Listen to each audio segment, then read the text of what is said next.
Compassion is not something you do for other people. Compassion is something you do for yourself. It changes. Nehýbeš sa? Toto môže byť dôvod. Nedávno som počúval jedno video, ktoré vo mne pomenovalo niečo, čo už dlho cítim pri práci s ľuďmi. Veľa ľudí sa snaží začať hýbať. Cez tlak, cez výčitky, cez hanbu, cez pocit, že už by konečne mali niečo robiť. A chvíľku to možno aj funguje, ale dlhodobo nie. Pretože keď je myseľ plná tlaku, telo si pohybe nezačne spájať so slobodou, ale s povinnosťou. A keď je pohyb povinnosť, veľmi ľahko sa mu začne vyhýbať. Vo videu ma veľmi oslovila myšlienka súcitu. Nie súcitu len k druhým, ale súcitu sám k sebe. Nie ako výhovorka, nie ako slabosť, ale ako schopnosť prestať sa do seba stále navážať. A zostala vo mne táto veta. Keď myseľ prestane tlačiť, trestať a pochybovať, telo sa prestane brániť.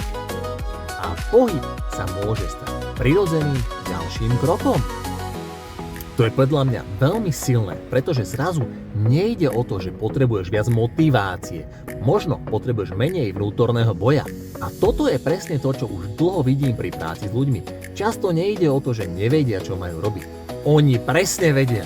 Len ich vnútro je plné hluku, pochybnosti, viny, porovnávania, sebakritiky. A v takom stave sa telo nehýbe s ľahkosťou. V takom stave sa telo skôr bráni. Preto si myslím, že človek nepotrebuje stále nový spôsob. Často potrebuje vyčistiť to, čo už v sebe dávno je. Možno teda dnes nezačni ďalším veľkým plánom.